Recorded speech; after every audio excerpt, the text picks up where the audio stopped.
The backhoe clawed at the last standing wall of the house, pulling away siding and splintered 2x4s like flesh from a bone. Dorothy clutched the sleeve of Frank's worn canvas jacket. He stood beside her, motionless, his gaze fixed on the ruin. It had been their home for 51 years. Now it was a pile of debris, a memory being hauled away one truckload at a time. The new owner, a flipper named Henderson who had bought it from their children, stood a few yards away, arms crossed, face tight with impatience. The demolition was costing him more than he'd planned. Amid the wreckage, one structure remained defiantly intact. A small, windowless cube of gray concrete at the corner of the exposed basement foundation. It was unassuming, looking more like an oversized utility block than anything else. Henderson pointed a frustrated finger at it. The demolition foreman shrugged, his words carried on the dust-filled breeze. "Things solid steel and rebar-laced concrete, Mr. Henderson. Built like a bunker." Henderson swore under his breath. He had bought the property for a song, a quick flip. But delays, stop work orders, and now this concrete box had turned his tidy profit into a bleeding wound. He didn't know what was inside. The real estate listing had simply called it a locked storage pantry. The children, Mark and Susan, had told him their parents used it for canned goods and old photo albums. They'd lost the key years ago, they said. It wasn't worth the trouble of opening. Dorothy knew better. She felt a cold, quiet hum of vindication deep in her chest, a feeling she hadn't experienced in months. Inside that pantry was not just canned peaches and photographs. Inside was the ledger. Inside was the original deed. Inside was the small steel safe containing the carefully documented proof of every dollar they had ever loaned their children, every betrayal meticulously recorded in her neat bookkeeper script. Inside was the weapon that had dismantled their children's deceit and was about to ruin the man watching his investment crumble. The pantry was Frank's masterpiece of protection, and it had been her fortress of memory. Together, it was the instrument of a justice they had been forced to build for themselves. Frank squeezed her hand, a silent acknowledgement. He had built that pantry to withstand a tornado. He had never imagined it would need to withstand their own family. The foreman approached them, his expression a mixture of curiosity and respect. He'd heard whispers about their story from the neighbors. "Ma'am, sir," he said, tipping his hard hat. "Mr. Henderson wants to know if you know how to get into that thing. Says if you do, whatever's inside is yours. He just wants it gone." Dorothy looked from the foreman to the defiant gray box, then back to Frank. A slow smile, the first genuine smile in half a year, touched her lips. Frank nodded once, his eyes glinting with a craftsman's pride. He knew the combination. He had always known the combination. But to understand how a simple pantry in a demolished house could hold the key to a family's ruin and an elderly couple's salvation, I need to take you back to the beginning. Back to the Sunday it all fell apart. The house on Elm Street had been their world. Frank laid the foundation with his own father in 1968, a year after he and Dorothy married. He was a carpenter by trade, a contractor by necessity, and an artist by nature. Every joist was level, every joint was tight. He could tell you the story of each room by the grain of the wood he had used. The oak for the floors came from a fallen tree on Old Man Hemlock's property. The pine for the kitchen cabinets was salvaged from a church renovation downtown. The house wasn't just built, it was curated. Dorothy, for her part, had filled it with life. She was a bookkeeper, a woman who found comfort and order in numbers. She ran the books for Frank's small business from a small desk in the corner of the living room. Her ledgers were immaculate, every penny accounted for. She applied the same precision to their life. Birthdays were never forgotten. Bills were always paid on time. The aroma of her baking was the house's constant perfume. They raised 2 children within those walls. Mark, their firstborn, was ambitious and sharp, always chasing the next big thing. Susan, 2 years younger, was softer, more eager to please, often swept along in her brother's wake. Frank and Dorothy gave them everything they could. They paid for college, co-signed for first cars, helped with down payments on their first homes. It was what parents did. The loans were recorded in Dorothy's ledger, not as debts to be collected, but as a quiet record of their family's life, of needs met and support given. They never expected to be repaid in money. They assumed they would be repaid in love, in respect, in the simple continuation of family. They were wrong. The conversation started subtly, a few months before the end. Mark and Susan came for Sunday dinner, a rare occurrence. They brought a bottle of wine that was more expensive than Dorothy's entire grocery bill. Mark did most of the talking. He spoke of asset management and unlocking equity.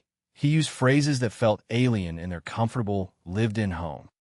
"The market is peaking," he had said, swirling the red wine in his glass. "This house, this land, it's a gold mine, Dad. You and Mom are sitting on a fortune." Frank had just grunted, focusing on carving the roast. "It's not a fortune, Mark. It's our home. But it could be more," Susan chimed in, echoing her brother. "You could sell it and move into one of those lovely retirement communities. No more stairs, no more yard work. Everything taken care of." Dorothy had looked at her daughter, at the carefully applied makeup and the designer handbag resting on the floor. She saw a stranger. "Why would we want everything taken care of, dear? Taking care of things is what we do. It's our life." The conversation ended there, but the seed had been planted. An unease settled over the house in the following weeks. The children's calls became more frequent, their questions more pointed. They asked about the house's maintenance, about their finances, about their health. It felt less like concern and more like an audit. Dorothy, with her bookkeeper's mind, saw the pattern. They were building a case. A case for what? She wasn't yet sure. The last normal Sunday began like any other. The sun streamed through the kitchen window, illuminating the dust motes dancing in the air. Frank was already up, reading the paper at the kitchen table. The smell of coffee and toast filled the small space. Dorothy moved around the kitchen with the easy familiarity of 50 years, her routine a silent ballet.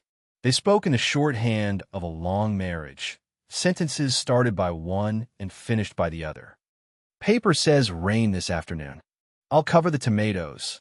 Did you remember to? It's on the counter." They went to the 10 o'clock service at St. Jude's, the same service they had attended for decades. They sat in their usual pew, third from the back on the left. They sang the familiar hymns, listened to a sermon on forgiveness, and greeted their friends with handshakes and smiles. It was a ritual of comfort and continuity, a cornerstone of their week. They felt safe. They felt known. The drive home was quiet. Frank pointed out that the neighbor's fence needed mending. Dorothy noted that the roses in Mrs. Gable's garden were in full bloom. It was all part of the tapestry of their lives, the small, seemingly insignificant threads that, woven together, created a world. When they turned onto Elm Street, the first discordant note sounded. A strange car was parked in their driveway. Not just any car, but a sleek black sedan that belonged to a real estate agent. A garish red and white sign was staked into their front lawn. "For sale," it screamed in bold letters. Underneath, in smaller print, "Pending." Frank slowed the car to a crawl. What in God's name? Dorothy's heart began to beat a frantic, painful rhythm against her ribs. She felt a cold dread wash over her, a premonition so sharp it was like a physical blow. They pulled up to the curb. Frank got out of the car, his movements stiff with disbelief. Dorothy followed, her legs unsteady. He tried his key in the front door. It wouldn't turn. He tried it again, jiggling it, a desperate, futile act. The locks had been changed. Taped to the center of the door was a crisp, white envelope. Dorothy's name was written on it in Susan's looping, familiar handwriting. Her fingers trembled as she tore it open. The note was brief, typed. It was clinical and cruel. "Mom and Dad, we have done what is best for you. We know you wouldn't have made this difficult decision on your own, so we had to make it for you. We have activated the power of attorney you signed last year to manage your affairs. The house is sold. It's for the best. Your belongings have been moved to a storage unit, Unit 214 at Main Street Storage. We have also arranged for a room for you at the Sunset Arms Motel while we find a suitable assisted living facility. We will be in touch soon to discuss the next steps. This is to give you the secure and worry-free retirement you deserve. Love, Mark and Susan." Dorothy read it twice, the words blurring. The power of attorney. She remembered it now. Mark had brought it to them, buried in a stack of other financial papers he claimed were for estate planning. He had said it was just a formality, a precaution in case one of them got sick. They had trusted him. They had signed it without reading the fine print. Her stomach churned with the bitter taste of betrayal. Frank stood on the porch of the home he had built, locked out, a trespasser on his own land. He looked at Dorothy, his face pale, his eyes filled with a confusion so profound it broke her heart. They sold our house. Dorothy folded the letter, her movements precise and automatic, a defense mechanism against the chaos erupting inside her. Yes, Frank, she said, her voice a hollow whisper. They did. The Sunset Arms Motel was anything but. It was a low, squat building of peeling paint and rusted railings, tucked behind a gas station on the edge of town. Their rooms smelled of stale cigarettes and pine-scented cleaner. A single, fly-specked window looked out onto the parking lot. The air conditioner rattled and groaned, spitting out lukewarm air.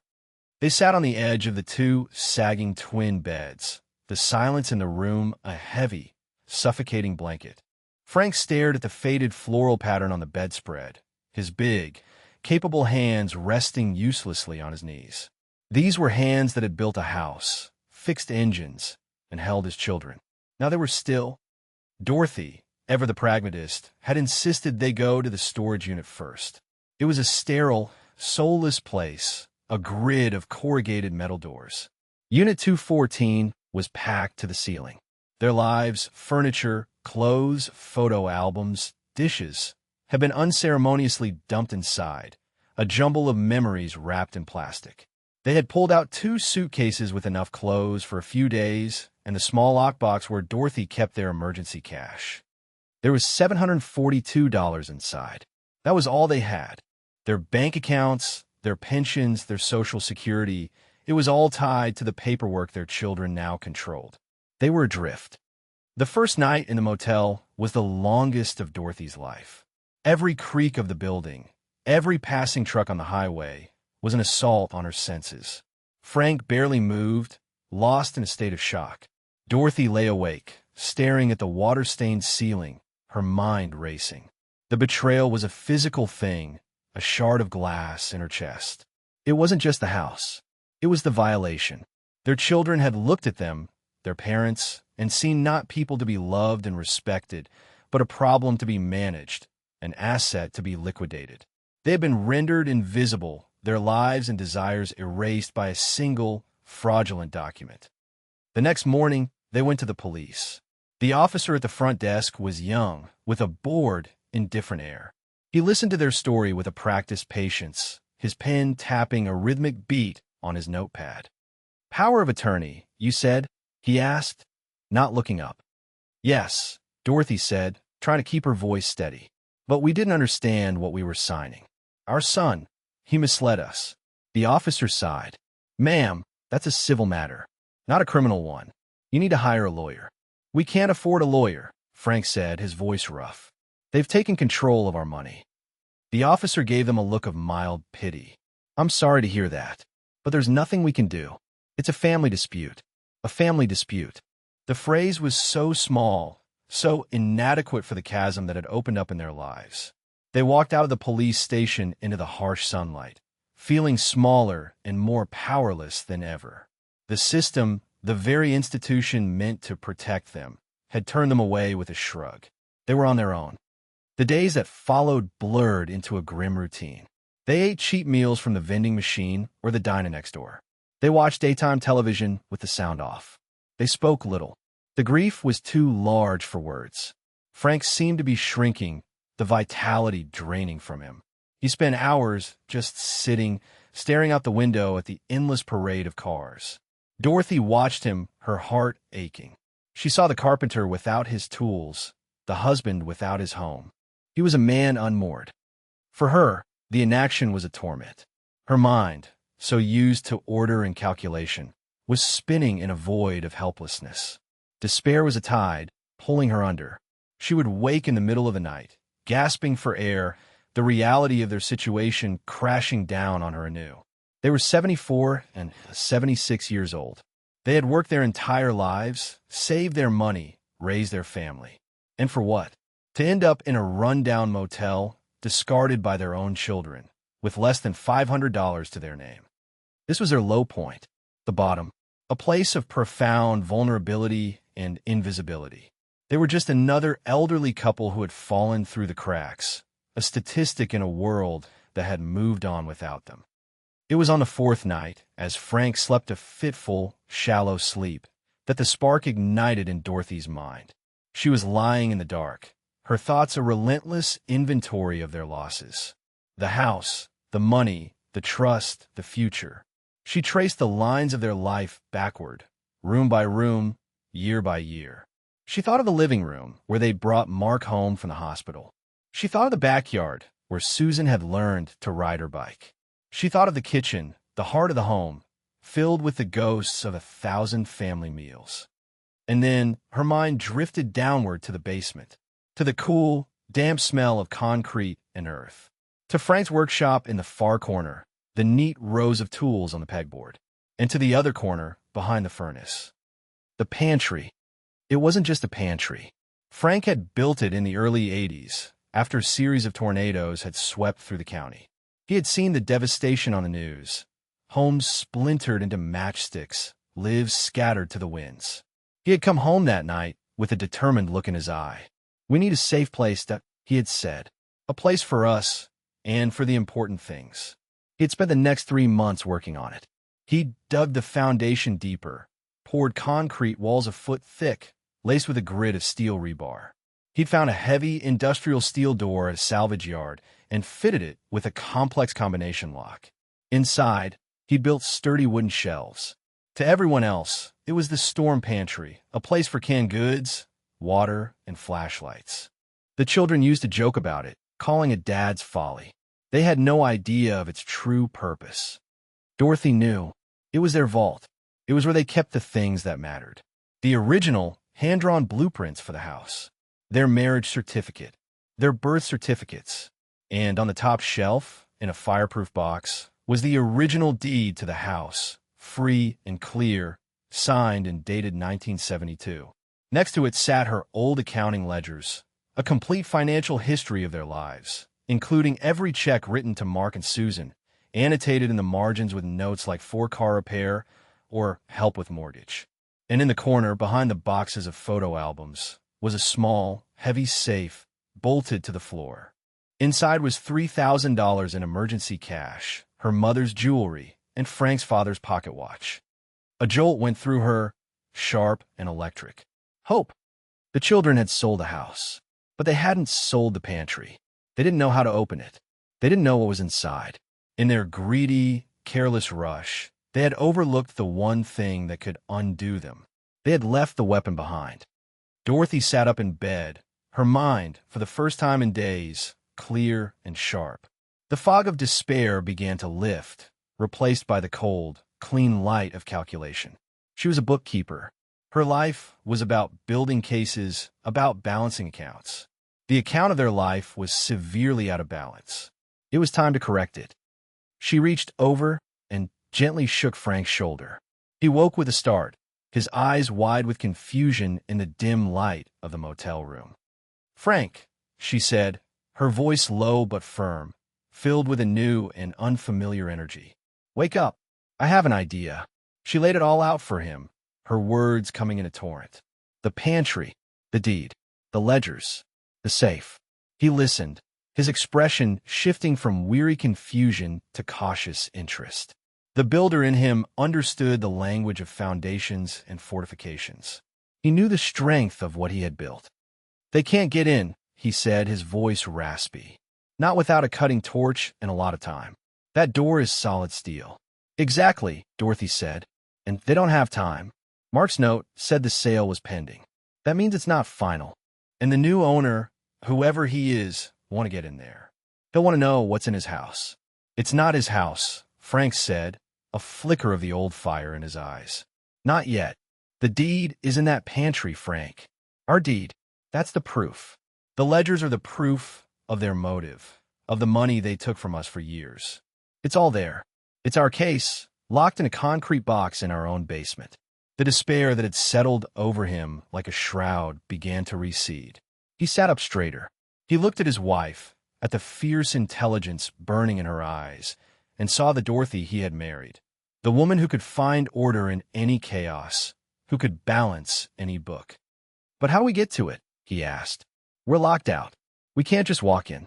"We don't have to," Dorothy said, a plan already forming in her mind, the pieces clicking into place like the tumblers of a lock. "We wait. We watch. And we build a new ledger. A new case. We let them lead us to it." It was a desperate, improbable plan, a tiny light in an overwhelming darkness. But it was something. It was a purpose. For the first time since they had read that terrible note, they were not just victims. They were strategists. The decision was made. Frank, a man of action, needed a task. Dorothy, a woman of intellect, needed a project. They had found both. The air in the stale motel room seemed to shift, to thin, charged with a new resolve. "All right," Frank said, his voice gaining strength. "All right. What's the first step?" The first step was not to reclaim their house, but to reclaim themselves. The next morning, they left the motel room with a sense of mission. Their first stop was a discount store. Dorothy bought a simple, college-ruled notebook and a pack of ballpoint pens. Frank picked up a pair of inexpensive but powerful binoculars. These were their new tools. They drove to a small park a block away from their old house, a place with a clear view of the front street. From the anonymity of their car, they began their surveillance. It felt strange, clandestine, like they were spies in their own lives. Frank focused the binoculars, his hand steady. Dorothy opened the fresh notebook. At the top of the first page, she wrote in her neat, precise script, "The Elm Street Ledger." "A white sedan," Frank murmured, adjusting the focus. "Real estate agent. Woman. Blonde hair. Getting out of the car." Dorothy wrote it down. 9:15 a.m. Blonde woman, real estate agent, arrived. White sedan, license plate. "Can you get the plate, Frank?" "Hold on." "Yotik ser. 4-4-2-1 inch." She recorded it. This was her new accounting. Every detail was a number, an entry, a piece of data. They sat there for hours, watching the comings and goings. The agent, a man in a work truck who looked like an inspector. Another car that belonged to a couple who walked around the yard, pointing and talking. This was their new work. Patient, meticulous. They were gathering intelligence, building a pattern. Frank, with his contractor's eye, noted things Dorothy missed. The way the inspector spent too little time on the roof. The way the prospective buyers seemed more interested in the size of the lot than the structure of the house. "He's a flipper," Frank said suddenly. "The buyer, or a developer. They're not looking at the house. They're looking at the land it's sitting on. They're going to tear it down." The thought should have been devastating, but Dorothy felt a strange sense of calm. "Let them," she said softly, not looking up from her notes. "The pantry will still be there." Their next stop was Earl's Hardware. It was a real hardware store, the kind that was disappearing from the world. It smelled of sawdust and machine oil and fertilizer. Earl Hobbs, the owner, was a man of Frank's generation. He had a face like a road map and hands that were permanently stained with grease and wood varnish. He and Frank had been doing business together for 40 years. Earl saw them walk in, and his face broke into a grin. "Frank, Dorothy, good to see you. Haven't seen you in a while. Thought maybe you'd finally finished fixing everything in that house of yours." The easy warmth of his greeting was almost too much to bear. Frank, a man who rarely showed emotion, found himself unable to speak. Dorothy stepped forward. "We have a problem, Earl," she said simply. They stood in the back aisle, surrounded by bins of nuts and bolts. Dorothy explained the situation in a calm, factual tone. She didn't embellish. She didn't cry. She just laid out the facts like columns in a ledger. As she spoke, Earl's friendly expression hardened into a mask of cold fury. "His own kids," he said, his voice a low growl. He shook his head in disgust. "I've seen some things in my 70 years, Frank, but that's a new low." He looked at his old friend, at the deep lines of exhaustion and despair etched on his face, and his anger softened into a fierce loyalty. "What do you need?" "We can't pay," Frank said, his voice thick. "Not right now." "I didn't ask about paying," Earl said gruffly. "I asked what you need. Your credit is good here. Always has been. Always will be. They left the store with more than just a prepaid cell phone and a few other supplies.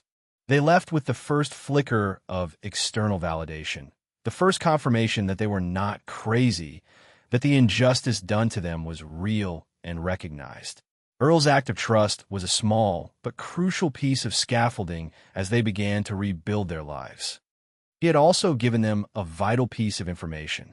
He knew the man who had bought the house, a developer named Henderson, a guy with a reputation for being cheap, fast, and for cutting corners.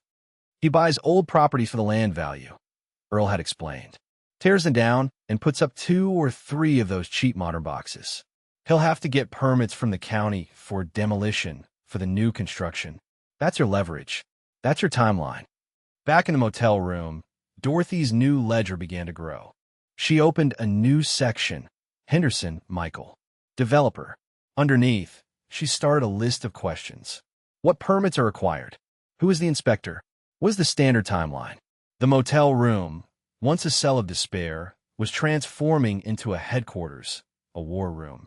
The bed was covered in notes, maps of the town, and pages torn from the phone book. Their days settled into a new rhythm. The morning was for surveillance. The afternoon was for research.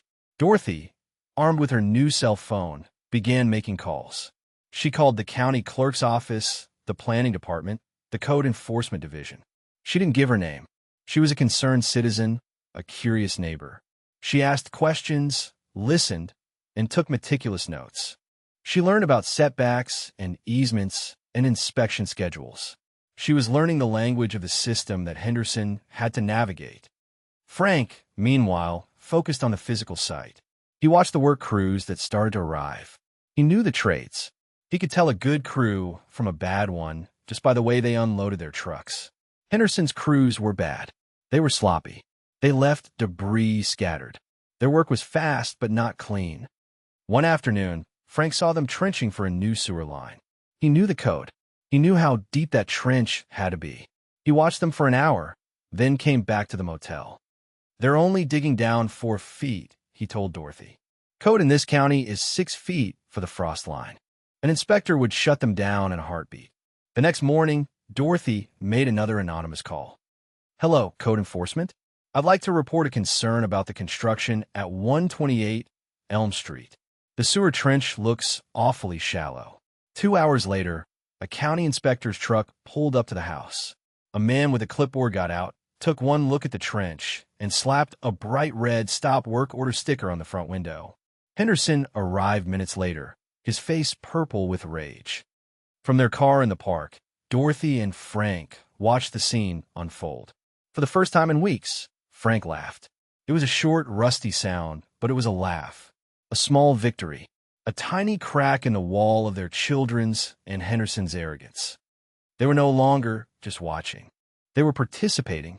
They were a wrench in the gears of the machine that was trying to erase them. Each anonymous call, each small delay they caused, was an act of defiance. It was their way of saying, we are still here. You cannot just delete us. The stop work order bought them a week. It also brought them unwanted attention. Mark, furious about the delay in the final closing of the sale, had evidently done some searching.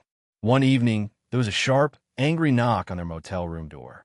Dorothy opened it to find her son standing there, his face a mask of fury. He pushed past her into the room. What do you think you're doing? He snarled, his eyes sweeping over the scattered notes and maps. Calling the county? Sabotaging the sale? Do you have any idea how much trouble you're causing? Frank rose slowly from his chair. He was not as tall as his son, but he stood with the unshakable solidity of an old oak tree. You should not be here, Mark. I shouldn't be here. Mark's voice rose, incredulous. You're living in this dump, trying to ruin the best thing that could happen to you. We are trying to secure your future. This is not about our future, Dorothy said, her voice quiet and cold.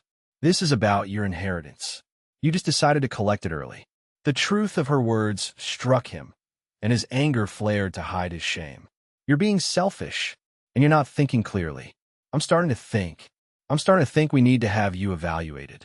For your own good, of course. The threat hung in the air, ugly and sharp. The threat of having them declared incompetent of stripping them of the last vestiges of their autonomy. It was the ultimate betrayal. Before Frank or Dorothy could respond, another voice cut in. "Is there a problem here?" It was the motel manager, a young woman named Maria. She was standing in the doorway, her arms crossed, her expression firm. She had seen Mark storm down the hallway. She had heard his shouting. "This is a private family matter," Mark snapped, turning on her. "It stopped being private when you started shouting at my guests," Maria said, her voice unyielding. "I think you should leave. Now." Mark looked from Maria's determined face to his father's stony silence and his mother's unwavering, judgmental gaze. He was outnumbered. With a final, frustrated sigh, he turned and stormed out, slamming the door behind him. The silence he left behind was thick with the poison of his words. Maria lingered in the doorway. "Are you two all right?" she asked gently. Dorothy nodded, unable to speak past the lump in her throat. Maria disappeared for a moment and returned with 2 steaming mugs of tea. She set them down on the small table.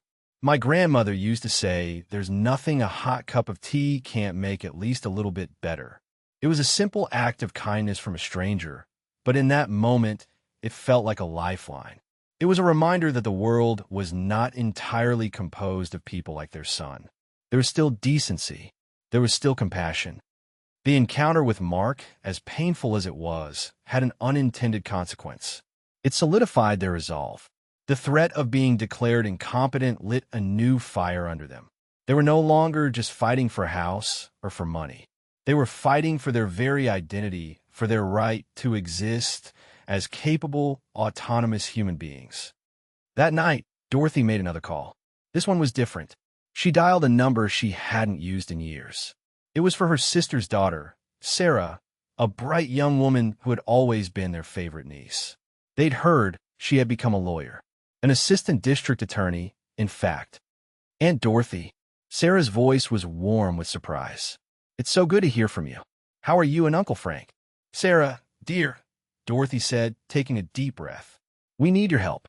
We're in a bit of trouble." She told Sarah everything. The story poured out of her, the whole sordid tale of the power of attorney, the changed locks, the motel. She emailed Sarah a photo of the note their children had left. When she was finished, there was a long, stunned silence on the other end of the line. "Aunt Dorothy," Sarah finally said, her voice tight with a lawyer's controlled anger. "What they did isn't just a civil matter. Forging a document or getting you to sign it under false pretenses, that's fraud. Elder abuse, that is a criminal offense. Can you give me a copy of that power of attorney?" A new front had opened in their war, a legal one. The system that had once dismissed them was now, through a single family connection, beginning to turn its powerful gaze in their direction. A few days later, Susan appeared. She must have been sent by Mark, the soft hand after the hard fist. She knocked softly, her face etched with a practiced concern. She brought a bag of groceries. "Mom? Dad?" she said, her eyes welling with tears. "I've been so worried. Mark told me he found you. This is all just a misunderstanding." Dorothy looked at her daughter, the child she had rocked to sleep and whose scraped knees she had bandaged. She felt a profound and weary sadness. Susan hadn't come out of concern. She had come to manage them, to smooth things over, to get them to stop making waves. "There is no misunderstanding, Susan," Dorothy said. She picked up her ledger from the table. "It's all quite clear." She opened it to the section where she had detailed the loans. She began to read, her voice level and devoid of emotion. October 2015, $5,000 for a down payment on your car. March 2017, $2,300 for your credit card debt. September 2019, $10,000, an advance on your inheritance you said you needed to fix your roof. She continued, page after page, a litany of their generosity and their children's endless need. It was a history of their family told in dollars and cents. With each entry, Susan's face grew paler. The carefully constructed narrative of their parents as a burden, as incompetent and needing to be managed, was dissolving under the cold, hard light of Dorothy's facts. "We gave you everything," Dorothy said, finally closing the book. "And you repaid us by stealing our home and threatening to have us put away. That is not a misunderstanding. That is a betrayal. Susan crumpled. The tears were real now, tears of shame and self-pity. We were just trying to help, she sobbed. Mark said you were running out of money. He said the house was too much for you. Did you ask us? Frank said, speaking for the first time. His voice was quiet, but it cut through Susan's sobs like a razor. Did you ever once just ask us what we wanted? She had no answer. She left the groceries on the floor and fled, her guilt trailing behind her like a shadow. The visit had achieved nothing for her, but it had given Dorothy and Frank another piece of the puzzle. Mark had lied to his sister, just as he had lied to them. He was the architect of this whole affair. The pieces were all moving now. Sarah called back a week later. She had obtained a copy of the power of attorney from the county records office. As she suspected, it was a sweeping, irrevocable document that gave Mark and Susan complete control. But she had also found the notary who had stamped it. After a bit of pressure, the notary admitted that Dorothy and Frank had not been present for the signing. Mark had brought the document in himself, claiming his parents were too frail to travel. He had forged their signatures. We have him, Aunt Dorothy, Sarah said, her voice grim. This is felony fraud. I am opening a formal investigation. Meanwhile, on Elm Street, Henderson was growing more desperate. The delays were costing him thousands. He had finally cleared the stop work order on the sewer trench, but now he was facing new complaints Dorothy had filed about improper waste disposal and work being done outside of permitted hours. He was bleeding money. His dream of a quick flip had become a nightmare. He made a decision. He would cut his losses. The plan to renovate was abandoned. He filed for a demolition permit. He would tear the whole thing down, sell the empty lot, and walk away. When Frank saw the notice for the demolition permit posted on the property, he felt a pang of loss. The end of the house he had built. But Dorothy saw it for what it was, the endgame. This is it, Frank, she said, her voice humming with anticipation. This is what we've been waiting for. He's going to tear down the house, but he can't tear down the pantry. They called Sarah immediately. They explained about the pantry, its construction, and what it contained. Sarah understood at once. It was a time capsule of evidence, a physical corroboration of their entire story. The demolition is scheduled for next Tuesday, Sarah told them. I will be there, and I'm bringing a friend from the Economic Crimes Unit. Don't worry, we won't let him touch that pantry. The morning of the demolition was gray and overcast, the sky the color of slate. Dorothy and Frank stood in the park, but this time they were not alone. Sarah was with them, a slim, professional woman in a dark pantsuit. Beside her stood Detective Miller, a broad-shouldered man with a weary but intelligent face. Henderson was there, pacing back and forth, yelling into his phone. He just wanted this over. The demolition crew, the same one that had been working on the renovations, moved into place. The great yellow backhoe rumbled to life, its engine a low growl. The first blow to the house was a sickening crunch of wood and plaster. Dorothy flinched, and Frank put a steadying arm around her. They watched as the machine tore into the roof of their bedroom, the place where they had slept for 51 years. Wall by wall, room by room, their life was dismantled. The living room, with the faint outline on the wall where their wedding portrait had hung. The kitchen, where the scent of a million meals lingered in the air. Susan's room, with its faded pink wallpaper. Mark's, with a notch on the doorframe marking his height at age 10. It was a brutal, systematic erasure. In less than 2 hours, the house was gone. All that remained was a mountain of splintered wood, twisted pipes, and broken memories. And, rising from the rubble-strewn foundation, the defiant gray cube of the pantry. Henderson gestured impatiently at it. Get rid of that thing, he ordered the foreman. The backhoe operator maneuvered his machine into position. He lowered the heavy steel claw and brought it down on the roof of the pantry.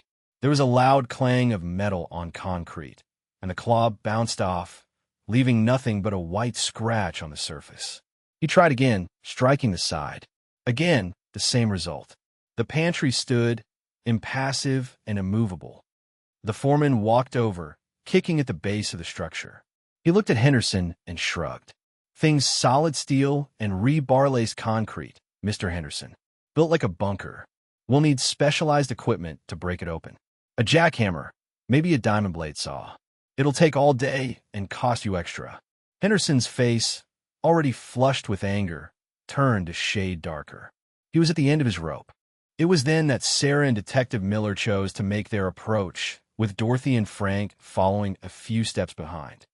"Mr. Henderson," Sarah said, her voice calm and authoritative. Henderson spun around. "What now?" "I'm Assistant District Attorney Sarah Jenkins. This is Detective Miller. We have reason to believe that the sale of this property was fraudulent. We also have reason to believe that this structure," she said, gesturing to the pantry, "contains evidence pertinent to a criminal investigation."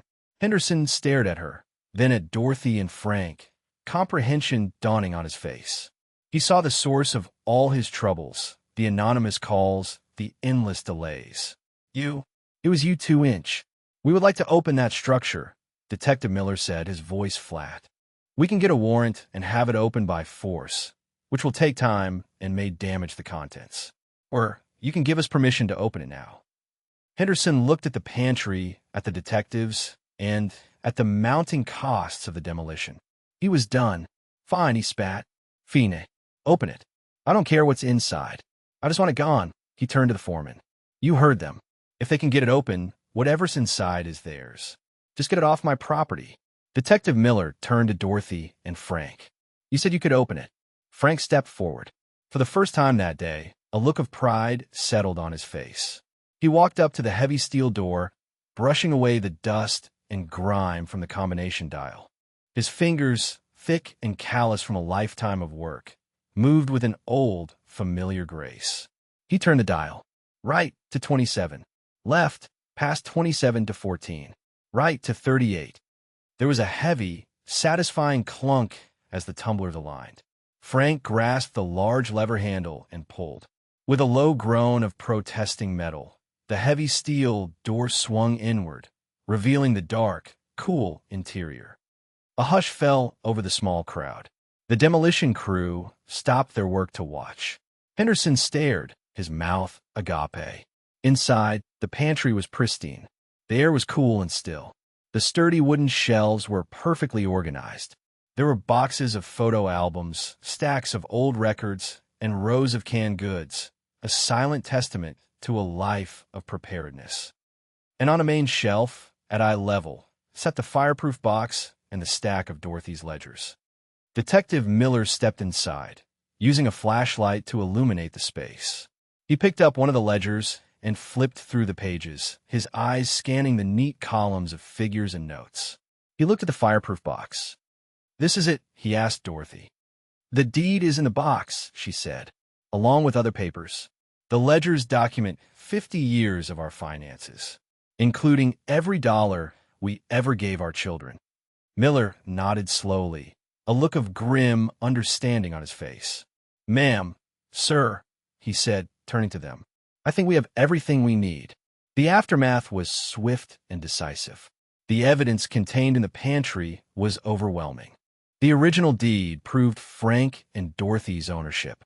The ledgers provided a clear and undeniable motive for their children's actions, painting a picture not of loving concern, but of long-term financial exploitation. The forged power of attorney was the final nail in the coffin. Mark and Susan were arrested a week later. The story hit the local news, complete with a dramatic photo of a lone pantry standing amidst the ruins of the house. The headline read, "Pantry of Proof. Elderly couple's fortress uncovers family betrayal." The public outcry was immense. The legal proceedings were short. Faced with the mountain of evidence, Mark and Susan had no choice but to plead guilty. Mark, as the architect of the scheme, received a prison sentence for fraud and elder abuse. Susan, for her role, received a lighter sentence of probation and community service. The sale of the house was nullified. A court ordered the full value of the property, plus significant punitive damages, to be paid to Dorothy and Frank from their children's assets. They found themselves, quite suddenly, with more money than they had ever had in their lives. But they had no desire to return to Elm Street. The land was tainted with the memory of the betrayal and the violence of the demolition. The house was gone. That chapter of their life was over. They bought a small, ground-floor condo in a quiet retirement community on the other side of town. It was modern and clean, with none of the history or ghosts of their old home. It was a blank slate. Slowly, they began to build a new life. Frank, who had been so lost without his workshop, converted the small one-car garage into a miniature version of his old space. The familiar smell of sawdust soon filled the air. He started small, building birdhouses, then intricate puzzle boxes, then a beautiful handcrafted bookshelf for the living room. The work brought the light back to his eyes. He was a builder again. Dorothy turned her attention to the small patio outside their living room. She filled it with pots of herbs and flowers. She planted tomatoes and lavender and roses. Her bookkeeper's mind found a new kind of order in the cycles of planting and growth. Her hands, once accustomed to the smooth paper of ledgers, now found comfort in the rich, dark soil. Her garden thrived. Their new life was quiet and simple and peaceful. The rhythms were different, slower. They took long walks in the evening. They read books from the local library. They found a new church, a smaller congregation where they were welcomed not as fixtures, but as new friends. They were no longer defined by the house they had lost or the children who had betrayed them. They were simply Dorothy and Frank starting over. One afternoon, about a year later, there was a knock on their door. It was Susan. She looked older, thinner. The designer clothes were gone, replaced by simple, inexpensive ones. She didn't try to make excuses. She didn't cry. She just stood on their doorstep and looked at them, her eyes filled with a deep, bottomless shame. "I'm sorry," she whispered. "I know it's not enough, but I'm so sorry." Dorothy looked at her daughter, this stranger who had caused them so much pain. She felt no anger. The anger had burned away long ago, leaving behind only a great, aching sadness. She looked at Frank. He gave a small, almost imperceptible nod. "The door's open, Susan," Dorothy said quietly, and she stepped aside to let her daughter in. It was not forgiveness, not yet. It was something smaller, more fragile. It was the possibility of a beginning.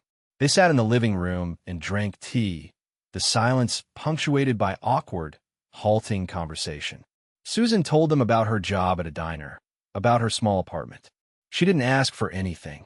When she left, nothing had been fixed, but a hairline crack had appeared in the wall of pain that separated them. They never heard from Mark. A letter came once from the prison, but Frank threw it in the trash, unopened. Some betrayals were too deep to ever be mended. Some accounts could never be balanced. On a warm summer evening, Dorothy and Frank sat together on their patio, as they often did. The sun was setting, painting the sky in shades of orange and purple. Dorothy's garden was in full bloom, the air thick with the scent of roses and lavender. Frank was sanding a small piece of cherry wood, the final part of a music box he was making for one of their new friend's grandchildren. They sat in comfortable silence, watching the day end. The trauma of the past few years had left its marks. They were more cautious now, quieter. But they were not broken. They had faced the worst kind of betrayal and had not only survived, but had, in their own quiet way, triumphed. They had done it not with anger or revenge, but with the tools they had used their entire lives: Frank's craftsmanship and Dorothy's meticulous attention to detail. Dorothy reached out and placed her hand over Frank's. He stopped his work and laced his fingers through hers. His hand was warm and strong, the hand that had built their first home and held hers through a lifetime of joys and sorrows. On the small patio table between them sat the nearly finished music box, a small, perfect structure built with patience and care. It was a symbol of their new life, a life built not from the ruins of the old, but on a new and solid foundation of their own making. They had lost a house, but they had never lost their home, because their home had never truly been a place of wood and nails. It was the two of them together. The light faded from the sky. In the quiet twilight, they sat, holding hands, in their earned and lasting peace.